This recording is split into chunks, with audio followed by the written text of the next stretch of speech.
شروع کرتا ہوں اللہ تعالیٰ کے نام سے جو بڑا مہربان نہایت رحم والا ہے۔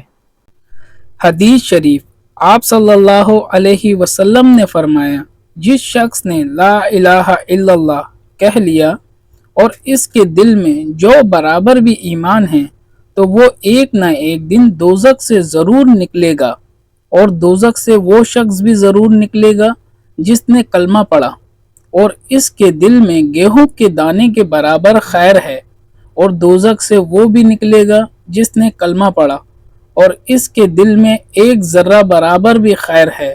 صحیح بخاری حدیث نمبر 44۔ حدیث شریف، ایک یہودی نے ان سے کہا کہ اے امیر المومنین، تمہاری کتاب قرآن میں ایک آیات ہے جسے تم پڑھتے ہو، اگر وہ ہم یہودیوں پر نازل ہوتی تو ہم اس کے نزول کے دن کو یوم عید منا لیتے۔ آپ نے پوچھا وہ کون سی آیت ہے؟ اس نے جواب دیا، سورہ مائدہ کی یہ آیات کہ آج میں نے تمہارے دین کو مکمل کر دیا اور اپنی نعمت تم پر تمام کر دی اور تمہارے لیے دین اسلام پسند کیا۔ عمر رضی اللہ عنہ نے فرمایا کہ ہم اس دن اور اس مقام کو خوب جانتے ہیں۔ جب یہ آیت رسول اللہ صلی اللہ علیہ وسلم پر نازل ہوئی، اس وقت آپ صلی اللہ علیہ وسلم عرفات میں جمعے کے دن کھڑے ہوئے تھے۔ صحیح بخاری حدیث نمبر 45۔ حدیث شریف، طلحہ بن عبید اللہ کہتے تھے، نجد والوں میں ایک شخص نبی کریم صلی اللہ علیہ وسلم کے پاس آیا، سر پریشان یعنی بال بکھرے ہوئے تھے۔ ہم اس کی آواز کی بنبناہٹ سنتے تھے اور ہم سمجھ نہیں پا رہے تھے کہ وہ کیا کہہ رہا ہے، یہاں تک کہ وہ نزدیک آن پہنچا۔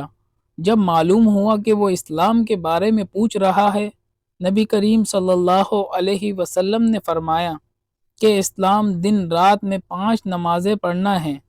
اس نے کہا، بس اس کے سوا تو اور کوئی نماز مجھ پر نہیں؟ آپ صلی اللہ علیہ وسلم نے فرمایا، نہیں، مگر تو نفل پڑھے تو اور بات ہے۔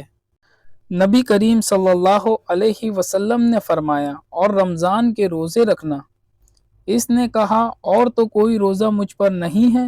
آپ صلی اللہ علیہ وسلم نے فرمایا، نہیں، مگر تو نفل روزے رکھے تو اور بات ہے۔ طلحہ نے کہا، اور نبی کریم صلی اللہ علیہ وسلم نے اس سے زکوٰۃ کا بیان کیا۔ وہ کہنے لگا کہ بس اور کوئی صدقہ مجھ پر نہیں ہے؟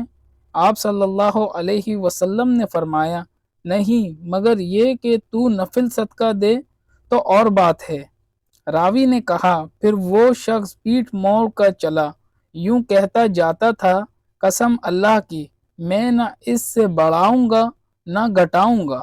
نبی کریم صلی اللہ علیہ وسلم نے فرمایا، اگر یہ سچا ہے تو اپنی مراد کو پہنچ گیا۔ صحیح بخاری حدیث نمبر 46۔